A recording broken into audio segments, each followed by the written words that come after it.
नमस्कार दोस्तों, स्वागत है आप सभी का मोटिवेशन स्टडी के ऑफिशियल यूट्यूब चैनल में। और देखिएगा डियर फ्रेंड्स, अब जो टाइम है आपका रीट एग्जाम के दृष्टिकोण से देखिए तो बहुत ही कीमती टाइम अब ये आपका स्टार्ट हो चुका है। खुद पर विश्वास आप रखेंगे, सेल्फ कॉन्फिडेंस प्लस आपकी मेहनत ही आपको 31,000 जो मेरिट लिस्ट है उसमें शामिल करेंगे।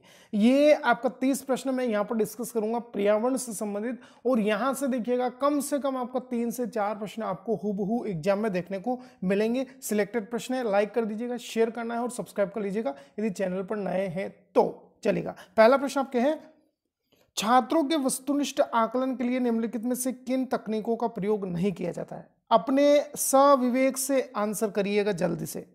तो देखिएगा, वस्तुनिष्ठ आकलन की बात की गई है और किस तकनीक का प्रयोग नहीं किया जाता है, तो यहां पर निबंधात्मक प्रश्न जो है यह वस्तुनिष्ठ आकलन के अंतर्गत नहीं आते हैं। सी ऑप्शन आपने टिक किया है, बहुत अच्छी प्रिपरेशन चल रही है। चलेगा, नेक्स्ट क्वेश्चन है, छात्रों में उच्च उपलब्धि और आत्मसम्मान प्राप्त किया जा सकता है? किस तरह से उच्च उपलब्धि हासिल करेगा और बच्चा और आत्मसम्मान प्राप्ति की ओर बढ़ेगा, बताइए।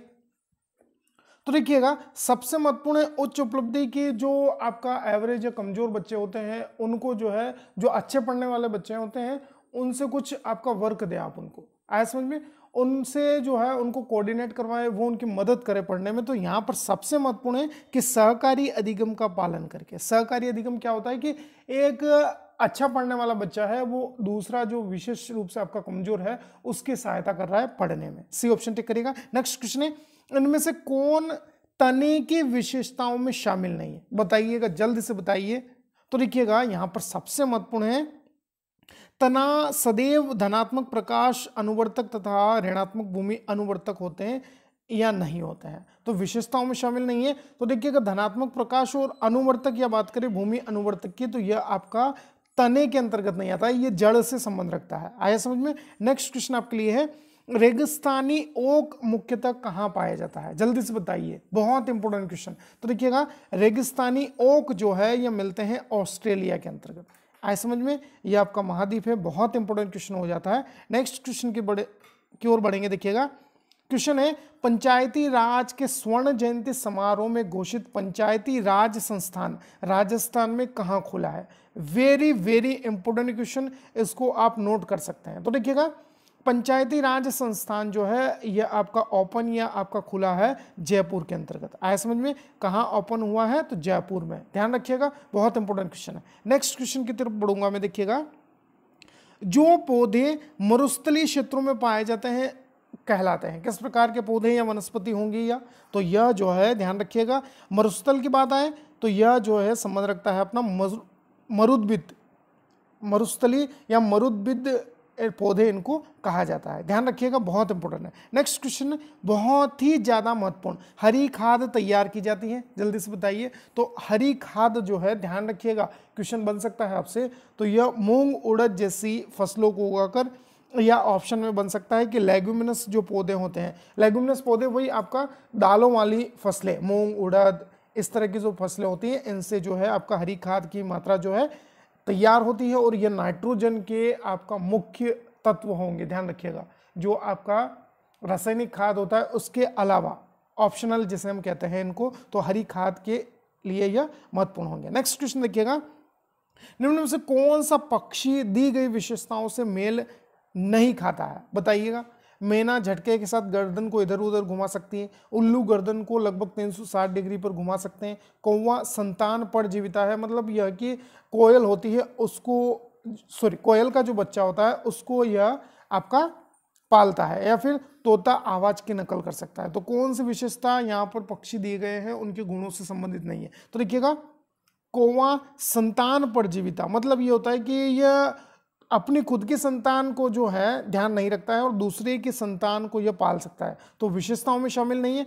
तो यहाँ पर अपने को सी ऑप्शन जो है अपने को टिक करना है। कौवा संतान परजीविता, यह आपका जन्म नहीं देता है कोयल के बच्चे को, लेकिन उसका पालन पोषण जरूर करता है। नेक्स्ट क्वेश्चन देखिएगा, सपना ने अपने चिकित्सक को बताया कि वह पिछले 1 माह से थकान महसूस कर रही है और धीरे धीरे उसकी भूख व शरीर का वजन भी कम हो रहा है। उसके चिकित्सक ने उसे निम्न में से कौन सा भरपूर भोजन खाने के लिए कहा है, बताइएगा किस तरह का भोजन होना चाहिए। तो थकान भी महसूस हो रही है और भूख भी आपका कम लग रही है यहाँ पर, और शरीर का जो वजन है वो निरंतर कम होता जा रहा है। जल्दी से बताइए। तो यहाँ पर देखिएगा लौह युक्त और विटामिन B12 युक्त जो भोजन है वह चिकित्सक को यहाँ पर देना चाहिए सपना को। आया समझ में? बहुत इंपॉर्टेंट क्वेश्चन है। नेक्स्ट देखिएगा, रेणु की दादी ने उसे एक सूखा कुआं दिखाते हुए बताती है कि 15-20 साल या वर्ष पहले कुएं में बहुत ज्यादा पानी था, लेकिन अब यह पूर्णतः जो है सूख गया है कुआं। कुएं में पानी सूखने का कारण क्या हो सकता है? जल्दी से बताइए। बहुत ही अच्छा क्वेश्चन है और लॉजिकल क्वेश्चन कहेंगे इसको। तो देखिएगा यहाँ पर कुएं के सूखने के लिए आपका बात करें तो सबसे महत्वपूर्ण है पेड़ों, कुएं तथा उनके आसपास के स्थान को मिट्टी की जगह जो है अब सीमेंट से बना दिया गया है। फिर आसपास के इलाके में बहुत सारे बोरिंग पंप लग चुके हैं, जिससे वाटर लेवल भी जो है आपका नीचे जा चुका है।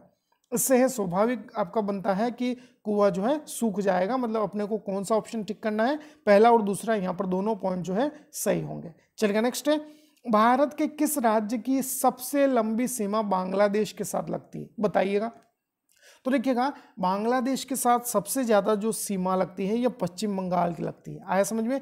डी ऑप्शन जो है अपने को टिक कर देना है यहां पर।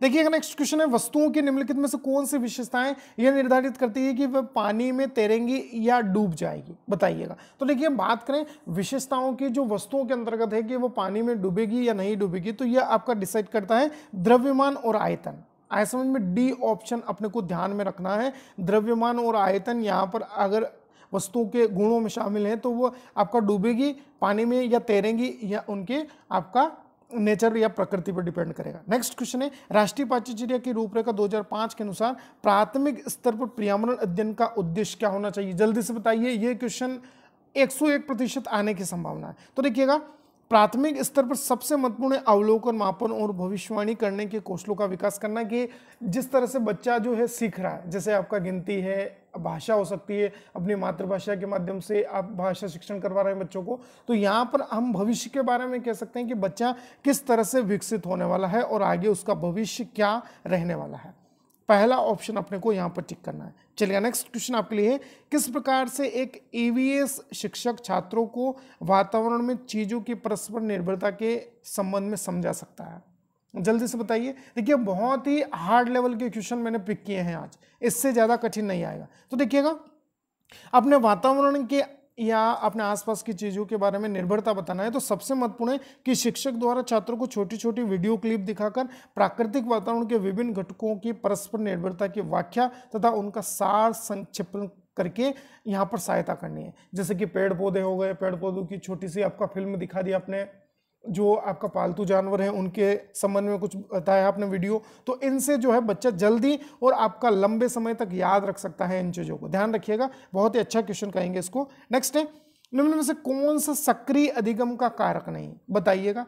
तो सक्रिय अधिगम या एक्टिव लर्निंग के अंतर्गत जो नहीं आता है या स्मरण करना नहीं आएगा। इसके अलावा देखिए बात करते हैं आपका प्रयोग करना, प्रश्न पूछना, खोजना। कुछ आपने एक्टिविटी कही कि बच्चों को कि ये चीजें आप अपने जो है आसपास से ढूंढ कर लाना है, तो वो सब कुछ आपका एक्टिव लर्निंग में, जबकि स्मरण करना या याद करना इसमें संबंधित नहीं होगा। नेक्स्ट क्वेश्चन है, देखिएगा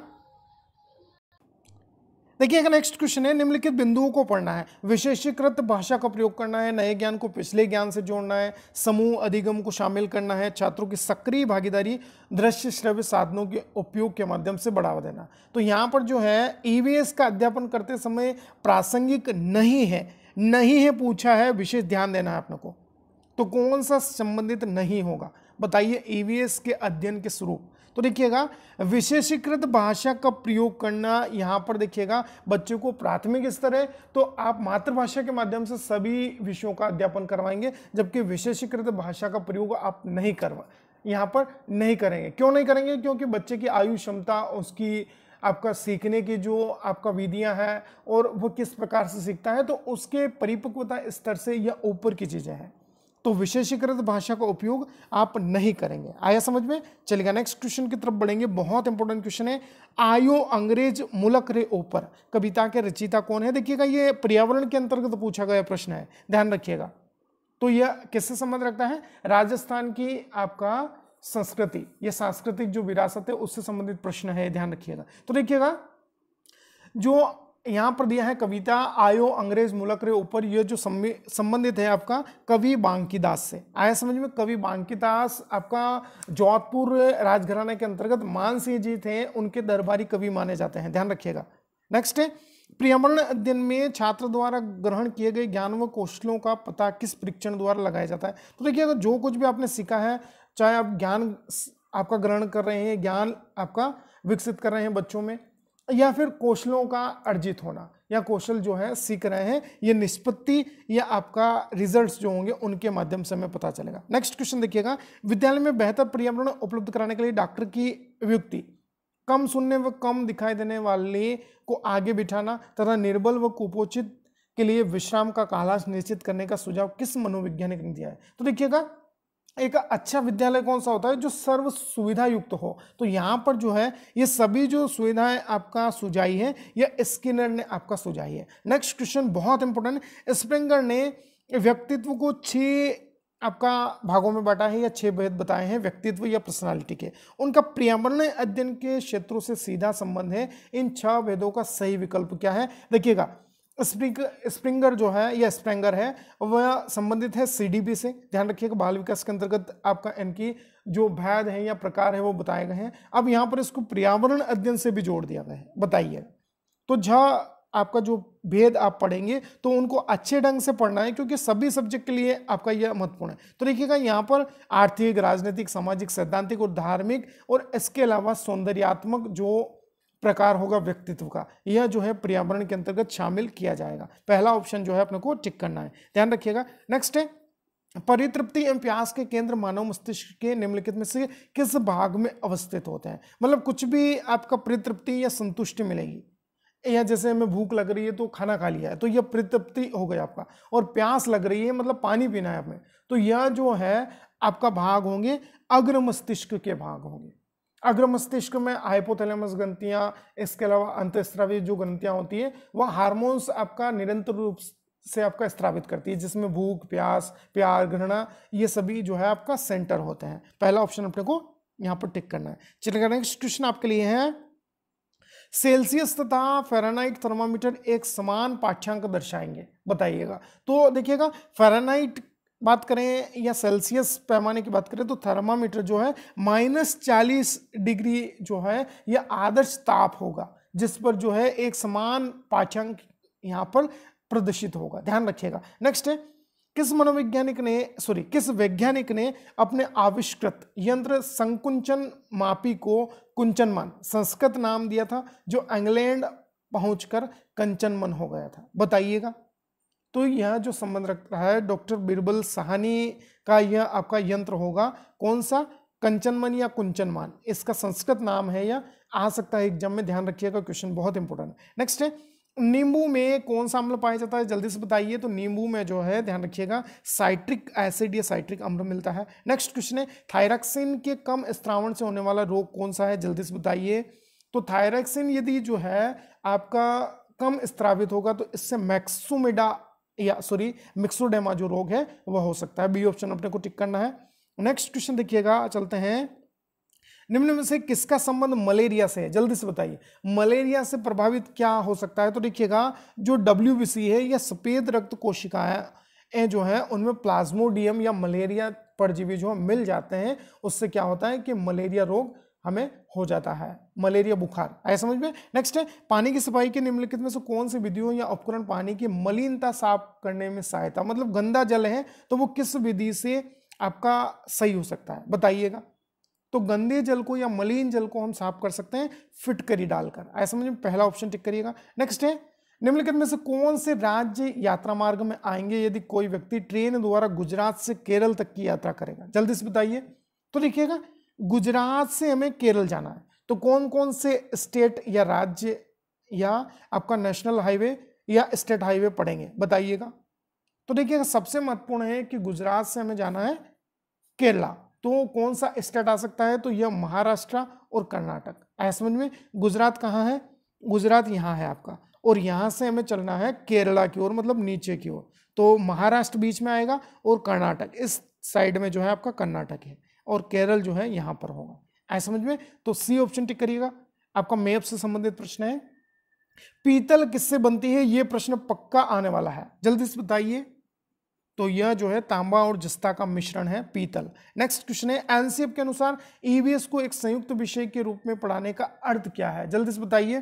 तो देखिएगा ईवीएस को जो है संयुक्त विषय क्यों कहा है, क्योंकि देखिएगा इसमें हमें साइंस और सोशल साइंस, विज्ञान और सामाजिक विज्ञान दोनों विषयों के गुण इसमें मिलते हैं, जो कि प्राथमिक स्तर पर बहुत ही महत्वता रखता है आपका सब्जेक्ट रूप में आपका देखें इसको। तो यहाँ पर कहा है विज्ञान और सामाजिक विज्ञान अध्ययन के विषयों को पर्यावरण अध्ययन के एक विषय के रूप में पढ़ाना है। तो इससे क्या होगा, बच्चे में देखिएगा जो आपका साइंटिफिक या कहें कि जो वैज्ञानिक दृष्टिकोण, इसके अलावा सामाजिक दृष्टिकोण दोनों शामिल होंगे। आए समझ में, डी ऑप्शन जो है अपने को यहाँ पर टिक कर लेना। ये आपके मोस्ट इंपोर्टेंट क्वेश्चन थे, आई होप आपको समझ आए होंगे। इसी तरह का पेपर आएगा, ध्यान रखिएगा। आप कितना स्कोर कर पाते हैं कमेंट बॉक्स में जरूर बताइएगा। मिलते हैं एक नए अपडेट के साथ। चैनल पर नए हैं तो सब्सक्राइब जरूर करिएगा, शेयर करिए अपने दोस्तों के साथ। Thank you for watching.